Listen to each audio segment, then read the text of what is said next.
বাংলা সাহিত্যে গোয়েন্দার সংখ্যা কম নয়, কিন্তু মহিলা গোয়েন্দার সংখ্যা হাতে গোনা। বাংলার রহস্য সাহিত্যে মিতিন প্রথম আবির্ভাবেই সাড়া জাগিয়েছিল। সুন্দরী বিদুষী আধুনিকা তরুণী মিতিন ক্ষুরধার বুদ্ধি নিয়ে ঝাঁপিয়ে পড়ে রহস্য সমাধানে। আধুনিক সমাজের বিভিন্ন সমস্যা, যেমন ত্রিকোণ প্রেম, ঈর্ষা, পারিবারিক জটিলতা, বন্ধুত্বের জটিল সম্পর্ক, এই সবই ধরা পড়েছে সুচিত্রা ভট্টাচার্যের মিতিন কাহিনীতে। আজকে আমার নিবেদনে সুচিত্রা ভট্টাচার্যের লেখা এই মিতিন কাহিনী থেকে নেওয়া একটি গল্প। গল্পটির নাম একটা শুধু রং নাম্বার। শুরু করছি তাহলে আজকের গল্প পাঠ, একটা শুধু রং নাম্বার। ডিসেম্বরের সকাল। শীতটা এবছর বেশ জাঁকিয়ে পড়েছে কলকাতায়। শাল কমফোর্টারে নিজেকে মুড়ে ড্রয়িং হলে খবরের কাগজ গিলছিল পার্থ। আরতি চা রেখে গেছে, ধোঁয়া উঠছে গরম পেয়ালা থেকে। প্রাত্যহিক ব্যায়াম সেরে মিতিন সোফায় এসে বসল। সঙ্গে সঙ্গে পার্থ ষড়যন্ত্র সরব হলো। সুপ্রভাত মহারানী, তোমার জন্য আজ বিস্তর খবর আছে। কিরকম? কাল রাত্রে এক রেইস বাড়ির ছেলে পার্ক স্ট্রিটের ফুটপাথে গাড়ি তুলে দিয়েছে। 3 জন জখম। বাবুর সঙ্গে তার বান্ধবীও ছিলেন। দুজনেই নাইট ক্লাবে হুল্লোড় করে ফিরছিল, ড্রাগে একেবারে চুর অবস্থায়। এ তো রোজকার ইনসিডেন্ট। নাইট ক্লাবগুলোই তো এখন নেশার ঠেক। তারপর ধরো, মধ্যপ্রদেশের এক বৃক্ষ মানবের সন্ধান মিলেছে। 20 বছর ধরে তিনি নাকি গাছেই আছেন। পুরনো নিউজ, কাল টিভিতে দেখিয়েছে। তাহলে এবার একটা আনকোড়া নিউজ দিই। চায়ে চুমুক দিয়ে পার্থ আয়েশ করে বসল। আজ একটা অদ্ভুত কাণ্ড হয়েছে জানো। ভোরবেলার একটা উড়ো ফোন, মানে তখন বোধহয় 5টা হবে, ভালো করে আলো ফোটেনি। হঠাৎ আমার মোবাইলটা ঝনঝন করে উঠল। তুমি তো তখন দিব্যি নাক ডাকাচ্ছ। আমি কম্বল শুদ্ধ গায়ে ফোনটা ধরলাম। অমনি মোটা মোটা গলায় নির্দেশ, এক্ষুনি নক্ষত্র চ্যানেলটা একবার খোলো, ব্যাপারটা আবার দেখাচ্ছে। কোন ব্যাপার? সেই যে একটা ছেলে ইভটিজিংয়ের প্রোটেস্ট করতে গিয়ে ঝাড় খেলো, তার ইন্টারভিউ ফের টেলিকাস্ট হচ্ছে। ধুত্তেরি বলে টিভি অফ করে বিছানায় ফিরেছি, এগেইন লোকটার ফোন। দেখলে তো এখনো কেমন ব্যাপারটাকে জিইয়ে রেখেছে। আমিও তৎক্ষণাৎ দিয়েছি ধ্যাতানি। ব্যাস, রং নাম্বার বলে অমনি লোকটা লাইনটা কেটে দিল। বোঝই কাণ্ড। এই হাড় কাঁপানো ঠান্ডায় কম্বল থেকে বের করে ফরফর দুবার। আরে দাঁড়াও। মিতিনের ভুরুতে ভাঁজ। প্রায় ভোররাত্রিরে একজন আরেকজনকে ফোন করে টিভির একটা বিশেষ প্রোগ্রাম দেখতে বলছে। কেমন একটা আষ্টে গন্ধ পাচ্ছি যেন। যাচ্চলে অমনি টিকটিকি পানা শুরু করে দিলে। কোথায় কে ভুলভাল নম্বরে রিং করে কি বলছে, অর্থাৎ ঠিক নম্বর একটা আছে। লোকটা আদতে যেখানে ফোন করতে চাইছিল।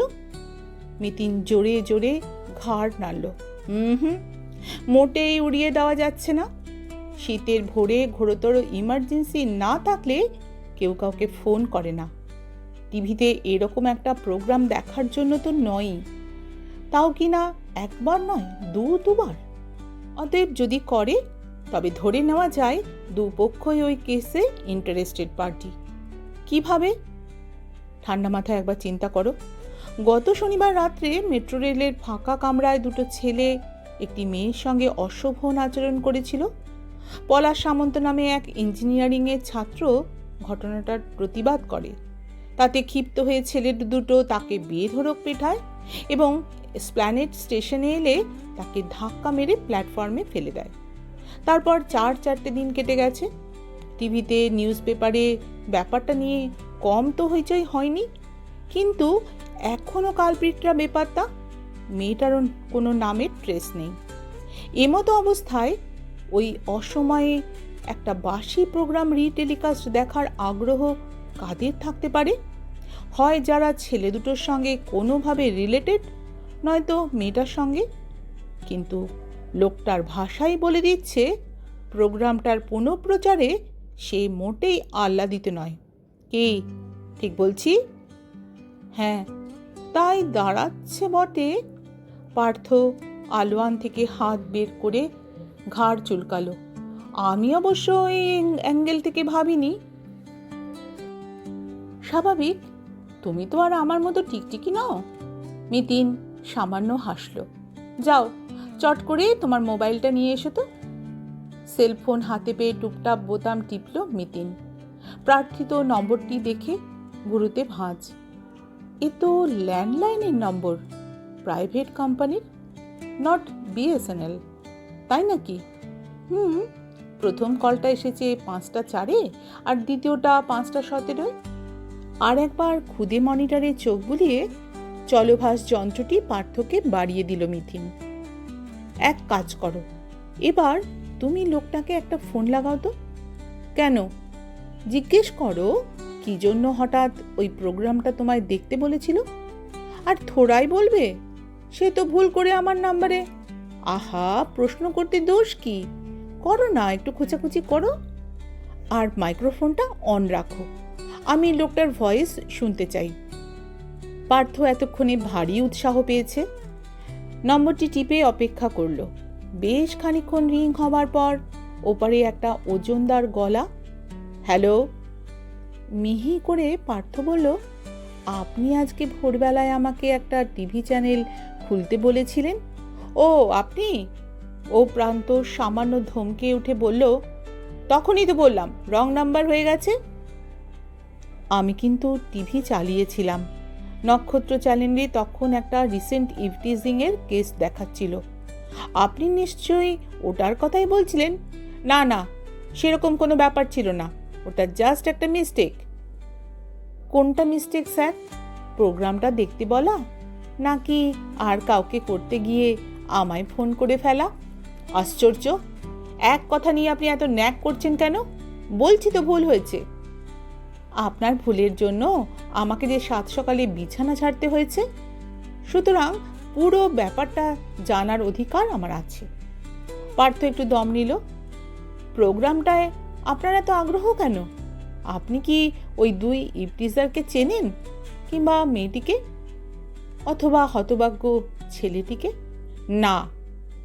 আপনি যাকে ফোন করেছিলেন তিনি কি? উফ, হরিবল বলেই কট করে কেটে দিয়েছে লাইনটা। পার্থ মাথা ঝাঁকিয়ে বলল, দেখলে তো, কিচ্ছু বোঝা গেল না। একদমই উল্টো। মিতিন ঈষৎ গম্ভীরভাবে বলল, লোকটা যে টিভি প্রোগ্রামটা নিয়েই কথা বলতে চাইল না, এটাই তো যথেষ্ট সন্দেহজনক। সম্ভবত তুমি 3 ঘন্টা পর কল ব্যাক করবে লোকটা ভাবতেই পারিনি। তাহলে অন্তত সাজিয়ে গুছিয়ে একটা উত্তর খাড়া করে রাখতো। এখন তবে তোমার কি করণীয়? প্রথমে অনিশ্চয় দাকে একটা ফোন করা, তারপর ধাপে ধাপে এগোনো। ভবানী ভবন থেকে সম্প্রতি লালবাজারে ফিরেছেন অনিশ্চয় মজুমদার, অতিরিক্ত নগরপাল হয়ে। নিজের পুরনো ঘাঁটিতে প্রত্যাবর্তনের উল্লাসে আজকাল ভারী ফুরফুরে মেজাজে আছেন অনিশ্চয়। মিতিন ফোন করতেই তার চেনা গলা বেজে উঠল। আরে, 7 সকালে প্রজ্ঞাপারমিতা, আছে কি কোনো মধুর বারতা? খুশি যে উতলে পড়ছে দাদা। এদিকে শহরের তো যায় যায় দশা। কেন, কি হলো? কে কোথায় গোল পাকালো? গোল তো পেকেই আছে। আপনারা পুলিশে এখনো শনিবারের ইভটিজিংয়ের কেসটা কোনো কিনারা করে উঠতে পারলেন না। এখনো অবধি অবশ্য আমরা ডাহা ফেল। অনিশ্চয়ের গলা যেন একটু হতাশ। এবার কি করব, কাকে ধরব, সাক্ষী কোথায়? সবাই তো পালায়। মিতিন হেসে ফেলে বলল, হঠাৎ এত ছন্দে কথা বলছেন কেন? পুলিশ বলে কি কবি হতে পারি না? কাব্যচর্চার কি আমাদের মানা? ছি ছি, তা কেন? কাব্য রচনা তো প্রতিটি বাঙালিরই জন্মগত অধিকার। জানেন তো, পার্থও একবার একটা কবিতা লিখেছিল আমাকে ইমপ্রেস করবে বলে। পরে অবশ্য ধরা পড়ে বলেছিল বুদ্ধদেব বসুর থেকে টোকা। অট্টহাসিতে ফেটে পড়লেন অনিশ্চয়। হেসেই চলেছেন। তাকে থামানোর জন্য মিতিন তাড়াতাড়ি বলে উঠল, পুলিশ কি ভিকটিম মেয়েটির কোনো সন্ধান পেল দাদা? না। কোথায় যে লুকালো সেই অবগুণ্ঠন গতি? বোঝে না এতে আলটিমেটলি মেয়েদেরই ক্ষতি। বাহ, চমৎকার অন্তমিল। মিতিন হেসে বলল, শুনুন, আমি যদি প্রাইভেটলি এই কেসটার সমাধানের চেষ্টা করি, পুলিশের কি খুব আপত্তি হবে? একটা স্টেজে গিয়ে অবশ্য আপনাদের সাহায্য লাগবেই। ওয়েট, আগে একটু বুঝি। ক্রিমিনাল পাকড়ানো তো আপনাদের রুটি রুজি। তারিফে উৎফুল্ল অনিশ্চয় ছন্দের ফোয়ারা ছোটাচ্ছেন। ছেলেটি আপনার ক্লায়েন্ট? মানে যে মার খেয়েছে সে কি আপনাকে করেছে অ্যাপয়েন্ট? না দাদা, আমি অন মাই ওন করতে চাই। দৈবাৎ একটা ক্লু পেয়েছি, একটু নেড়ে চেড়ে দেখি। কি ক্লু? সে তো আপনাকে পরে জানাবই। ইনফ্যাক্ট কেসটা সলভ করতে পারলে কৃতিত্বটা আমি পুলিশকেই দিয়ে দেব। শুধু বলুন, আপনাদের কোনো অবজেকশন নেই তো? কিছু মাত্র না। বলেন তো, ইভটিজিংয়ের সব কেসগুলো আপনার ঘাড়েই চালান করে দিই। তাতে পুলিশের ঘাট থেকেও হালকা হবে খানিকটা। দিনকে দিন যা অসভ্যতা বাড়ছে চারিদিকে। এক সেকেন্ড দাদা, এক্ষুনি একটা হেল্প করতে হবে যে। একটা ফোন নাম্বার দিচ্ছি, যদি কাইন্ডলি নাম অ্যাড্রেসটা আমায় লোকেট করে দেন। নো প্রবলেম, পেয়ে যাবেন। অফিসে গিয়েই পাতা লাগাচ্ছি। মিতিন কাহিনী লিখেছেন সুচিত্রা ভট্টাচার্য। এই পর্বের গল্প একটা শুধু রং নাম্বার। এটি আজকে আমি প্রথম পর্ব পড়লাম। এই গল্পটি তোমাদের কেমন লাগলো বন্ধুরা?